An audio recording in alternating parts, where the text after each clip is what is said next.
सवाल दिया गया इसमें 72 गुणा 73 गुणा 78 गुणा 76, यानी इन सभी की गुणा को 35 से भाग दिया जाए तो शेषफल क्या होगा।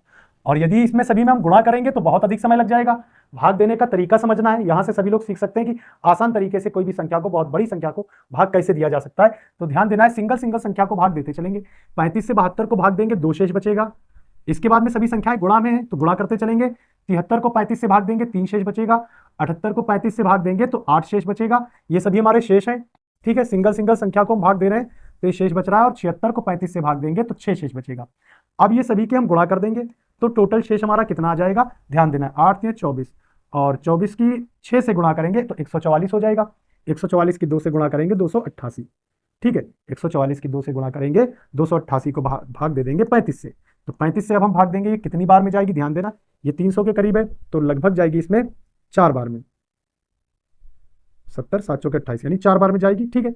4 से हम गुणा करेंगे इसमें, 4 5 20 का 0, हासिल 2 आ जाएगा। 4 से 12 और 2 14, तो 70 7 चौके 28, 8 बार में जाएगी, ठीक है ना। 8 बार में जाएगी तो 8 बार में लेके जाते हैं। 8 45 का 0, हासिल 4 आ जाएगा। 8 के 24 और 4 28, तो यहाँ पे 280 आ गया। शेष कितना बचा, 8 शेष बचा है। बस यही हमारा आंसर है, बी नंबर 8 शेषफल होगा, ठीक है। अब इसके बाद में ध्यान देना है, सवाल दिया गया है कि 335, 608 और 853 के गुणनफल को 13 से विभाजित किया जाए तो शेषफल क्या होगा। अब इनके गुणनफल को 13 से डिवाइड करने को कहा गया है, तो इसकी गुणा करेंगे तो बहुत बड़ी संख्या बन जाएगी। तो तरीका क्या है कि सिंगल सिंगल संख्या को हमें डिवाइड करना है और शेषफल निकालने के बाद जो सभी के शेषफल निकलेंगे उन सभी के हम गुणा कर देंगे। इसको 13 से डिवाइड करेंगे, 335 को 13 से डिवाइड करेंगे, 2 टाइम्स में डिवाइड होगी। 13 दूनी 26, 7 बचेगा और 75 हो जाएगा, ठीक है। तो 13 5 65, इधर 10 शेष बचेगा, ठीक है। 13 दूना 26, 7 33 होता है, 7 बचेगा, 75 हो जाएगा। 13 5 65, 5 टाइम में डिवाइड होगी, 10 शेष बचेगा। तो यहाँ पे हम टोटल शेष निकाले ले रहे हैं, ठीक है। शेष टोटल निकाले ले रहे हैं, कितना होगा।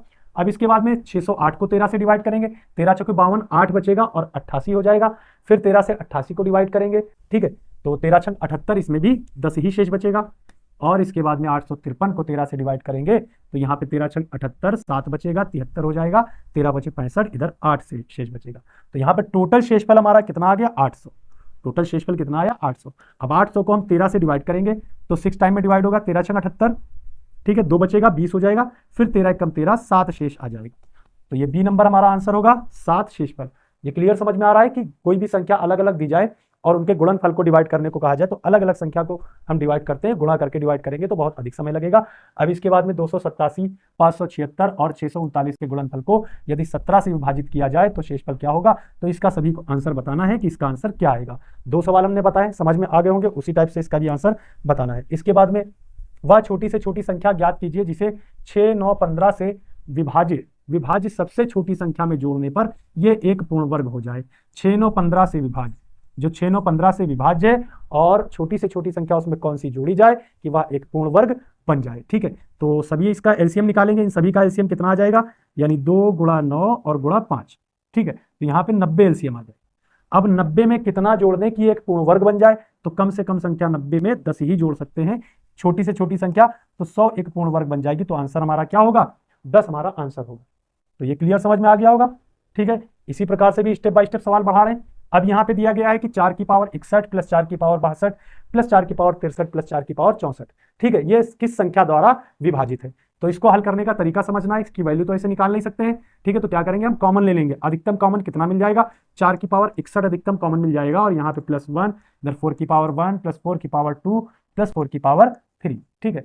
अब यहाँ पे हम देखेंगे 4 की पावर जो 61 दिया गया है ये 4 से डिवाइड है, यानी 2 के गुणांक से ये संख्या डिवाइड हम कह सकते हैं, 4 से भी 16 से भी, ठीक है। तो यहाँ पे ये 4 से डिवाइड है तो बाकी हमें आंसर किससे निकालना पड़ेगा, ये संख्या से। अब इसका मान कितना आ जाएगा, तो 4 की पावर 61 और इसके बाद में 1 प्लस 4 प्लस 16 प्लस 64, सभी को जोड़ देंगे। 16 64 80 और 5 85, तो 4 की पावर 61 गुणा 85। 85 के हम फैक्टर कर सकते हैं, 85 के फैक्टर करेंगे 17 और 5। यदि ऑप्शन में 17 दिया गया तो हमारा आंसर 17 भी होगा। ऑप्शन में क्या दिया गया, ये 85 किससे डिवाइड है, तो इसमें दिए गए ऑप्शन से किसी से डिवाइड नहीं हो रही है, लेकिन आंसर हमारा क्या होगा, ध्यान देना, यहाँ पे 5 मिला है और इससे 2 मिल जाएगा, तो 5 और इधर 2 भी है गुणा में, तो 5 की 2 से गुणा कर देंगे तो 10 हमारा आंसर आ जाएगा, ठीक है। यदि 17 दिया गया होता तो 17 भी आंसर होता और यदि ऑप्शन में 85 दिया गया होता तो हमारा आंसर 85 होता, ठीक है। और छोटी से छोटी संख्या पूछी जाए तो 10 ही होगा। इसके बाद में इसमें 3 की पावर 41 प्लस 3 की पावर 42 प्लस 3 की पावर 43 प्लस 3 की पावर 44 किस संख्या द्वारा विभाजित है, सवाल में ये पूछा जा रहा है। तो अधिकतम कॉमन हमको 3 की पावर 41 मिल जाएगा, यहाँ पे 1 बचेगा, इधर 3 की पावर 1 प्लस 3 की पावर 2 प्लस 3 की पावर 3, ठीक है। सभी को हम जोड़ देंगे तो 3 की पावर 41 यहाँ पे है, और इधर 1 प्लस 3 प्लस 9 प्लस 27, सभी को हम ऐड कर देंगे 40 आ जाएगा। तो 3 की पावर 41 इंटू 40 यानी 40। अब 40 किस संख्या से डिवाइड हो रहा है, तो 40 भी 10 ही से डिवाइड हो रहा है। 40 भी किससे डिवाइड हो रहा है, 10 से डिवाइड हो रहा है, तो और किसी भी संख्या दिए गए ऑप्शन से डिवाइड नहीं है, तो 40 हमारा आंसर आ जाएगा। अब इसके बाद में यहाँ पे दिया गया है कि 7 की पावर 17 प्लस 7 की पावर 18 प्लस 7 की पावर 19 प्लस 7 की पावर 20 निम्नलिखित में से किस बड़ी से बड़ी संख्या से विभाजित है। तो 7 की पावर अधिकतम 17 हम कॉमन ले लेंगे, तो इधर 7 की पावर 1, 7 की पावर 17 अधिकतम कॉमन ले लेंगे, तो इधर बचेगा 1 प्लस 7 की पावर 1 प्लस 7 की पावर 2 प्लस 7 की पावर 3, ठीक है। इसमें सभी का टोटल मान निकाल लेंगे कितना होगा, तो यहाँ पे 7 की पावर 17 है, और इधर 1 प्लस 7 प्लस 49 प्लस 343, सभी को हम जोड़ देंगे, 343 में 7 जोड़ेंगे 350, 49 में 1 जोड़ेंगे 50, तो 350 और 50 कितना हो जाएगा 400। तो 7 की पावर 17 गुणा 400, ये 400 किस संख्या से डिवाइड हो रहा है यहाँ पे देखना है, तो ये 425 से डिवाइड हो रहा है, 25 से डिवाइड हो रहा है। 7 से डिवाइड अगर कहेंगे, वैसे 7 ऑप्शन में नहीं होना चाहिए था, क्योंकि 7 की तो संख्या गुणांक है, 7 ऑप्शन में नहीं होना चाहिए था, ये तो देख के ही आंसर लगा सकते हैं, 7 ऑप्शन में नहीं होना चाहिए था, ठीक है। यहाँ पे हम लिख सकते हैं 11 लिख देंगे अगर, तो 11, 17, 25 और 29, तो इनमें किससे डिवाइड है, तो 25 से ये संख्या डिवाइड है, तो ये ध्यान रखना है। इसके बाद में देखना कैसे सॉल्व करना है आगे सवाल।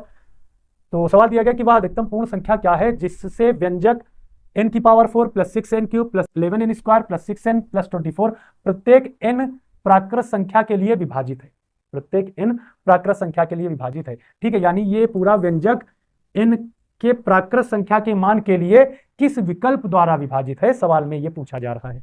तो हम मिनिमम मान, क्योंकि प्राकृत संख्या कहां से स्टार्ट होती है, 1 से लेकर अनंत तक सभी पॉजिटिव नंबर जो होते हैं वो नेचुरल नंबर कहलाते हैं, यानी प्राकृत संख्या कहलाते हैं, ठीक है। तो अब यहाँ पे हम n का मान 1 रखेंगे, तो 1 और इधर 6 आ जाएगा, प्लस 11 प्लस 6 और प्लस 24, तो यहाँ पे जोड़ेंगे 6 6 12 और 1 13, और 13 11 24 और 24 48, तो 48 हमारा ये न्यूनतम मान आया है, जो कि हमारा आंसर हो जाएगा 48 ए नंबर।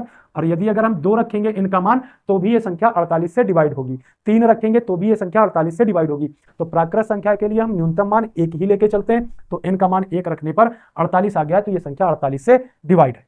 अब इसके बाद में देखना है, सवाल दिया गया है कि यदि m तथा n एक धनात्मक पूर्णांक है, m तथा n एक धनात्मक पूर्णांक है और m माइनस n एक सम संख्या हो, तो m square minus n square सदैव किससे विभाजित होगी।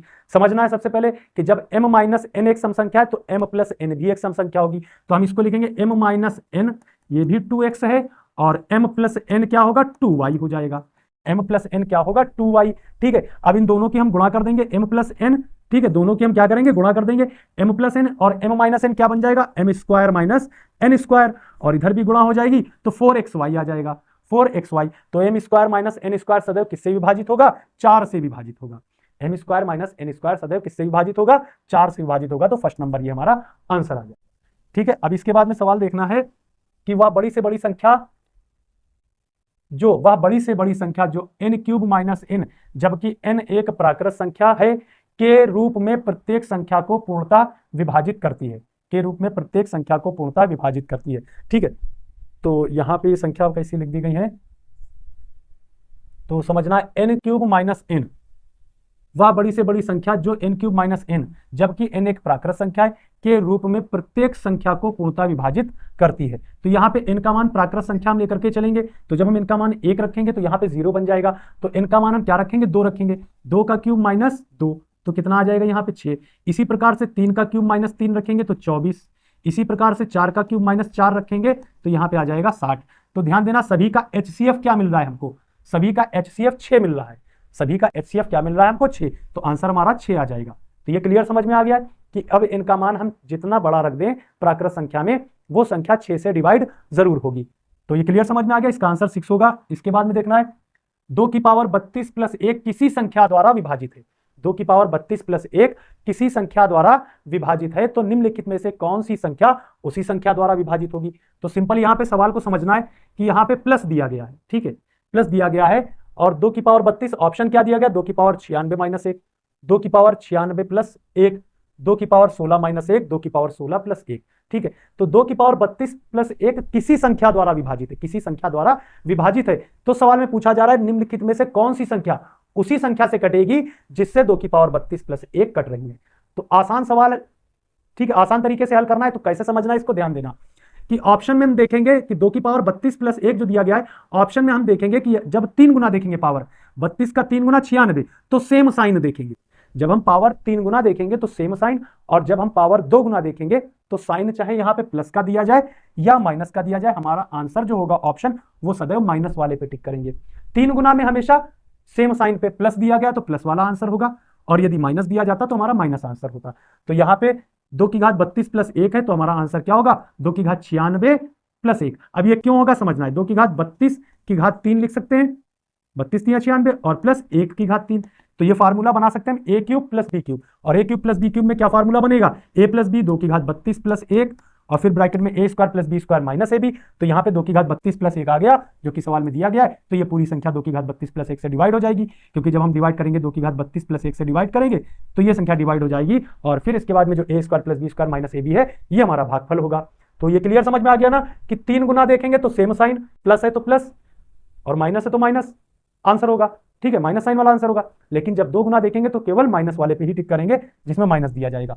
ठीक है, अब जैसे यहाँ पे 2 की घात 12 माइनस 1 किसी संख्या द्वारा विभाजित है, तो निम्नलिखित में से कौन सी संख्या उसी संख्या द्वारा विभाजित होगी। तो अगर 3 गुना देखेंगे तो सेम साइन देखेंगे, तो यहाँ पे 3 गुना 12 का 3 गुना 36, इधर माइनस है तो इसमें भी माइनस है, तो पहला नंबर आंसर होगा। और यदि 2 गुना देखेंगे 12 गुना 24, तो 24 इसमें दिया नहीं गया है। ठीक है, अब इसके बाद में देखना है 7 की घात 21 माइनस 1 किसी संख्या द्वारा विभाजित है, तो निम्नलिखित में से कौन सी संख्या उसी संख्या द्वारा विभाजित होगी। तो हमने बताया जब 2 गुना देखेंगे तो हमेशा माइनस वाला आंसर, और जब 3 गुना देखेंगे तो सेम साइन। अब 3 गुना 21 का 3 गुना 63, इसमें माइनस है इसमें प्लस, ये भी नहीं होगा ये भी नहीं होगा। 2 गुना देखेंगे, ठीक है, तो हमेशा माइनस आंसर होगा, प्लस वाला नहीं, तो ये हमारा माइनस होगा। अच्छा, 2 गुना में माइनस क्यों होगा, क्योंकि इसमें 2 गुना पावर है, तो हम इसको ए स्क्वायर माइनस बी स्क्वायर में चेंज करेंगे तो ए प्लस बी भी आ जाएगा, और ए माइनस बी आएगा, माइनस दिया होगा तो भी हमारा आंसर आएगा, प्लस दिया हो सवाल में तो भी हमारा आंसर आएगा। ठीक है, तो अब इसके बाद में यहाँ पे दिया गया है कि 8 की घात 14 प्लस 1 किसी संख्या द्वारा विभाजित है, तो निम्नलिखित में से कौन सी संख्या उसी संख्या द्वारा विभाजित होगी। तो 2 गुना देखेंगे तो सेम यानी माइनस में, तो माइनस हमारा ये सेकंड नंबर आंसर हो जाएगा। 14 का 2 गुना 28, इधर प्लस है तो ये भी आंसर नहीं होगा। ठीक है, ये 4 गुना है प्लस में, तो ये भी आंसर नहीं होगा और ये भी आंसर नहीं होगा, तो सेकंड नंबर हमारा आंसर आ जाएगा। तो ये क्लियर समझ में आ रहा है। इसके बाद में देखना है 7 की घात 12 माइनस 1 किसी संख्या द्वारा विभाजित है, तो निम्नलिखित में से कौन सी संख्या उसी संख्या द्वारा विभाजित होगी। यहाँ पे 343 दे दिया गया है, तो इसको हम 7 की पावर में चेंज कर ले, तो 7 की पावर यहाँ पे 24 आ जाएगा प्लस 1, और इधर आ जाएगा 7 की पावर 36 प्लस 1, 7 की पावर 36, 7 पावर 36 प्लस 1, और इसके बाद में इधर 7 की पावर 24 माइनस 1, और इधर ये दिया गया है। ठीक है, तो अब यहाँ पे देखेंगे 2 गुना पावर देखेंगे तो हमेशा माइनस में, और 3 गुना देखेंगे तो सेम साइन, माइनस है तो माइनस और प्लस है तो प्लस में। तो 2 गुना 12 का 2 गुना 24, तो 24 हमारा सेकंड नंबर आंसर है। ठीक है, माइनस है लेकिन आंसर हमारा माइनस वाला ही ऑप्शन होगा जिसमें माइनस साइन दिया जाए, तो 7 की पावर 24 माइनस 1। ठीक है, प्लस वाला आंसर नहीं होगा, और 3 गुना में सेम साइन होना चाहिए। ठीक है, सेकंड नंबर आंसर होगा। अब इसके बाद में देखना है 3 की घात 11 प्लस 1, 3 की घात 11 प्लस 1 किसी संख्या द्वारा विभाजित है, तो निम्नलिखित में से कौन सी संख्या उसी संख्या द्वारा विभाजित होगी। तो यहाँ पे 11 दिया गया है, तो इसको 3 की पावर में चेंज कर लें, इधर 3 की पावर 22 प्लस 1 हो जाएगा, और इधर 3 की पावर 33 प्लस 1 हो जाएगा इसमें, और इधर 3 की पावर 33 माइनस 1 हो जाएगा।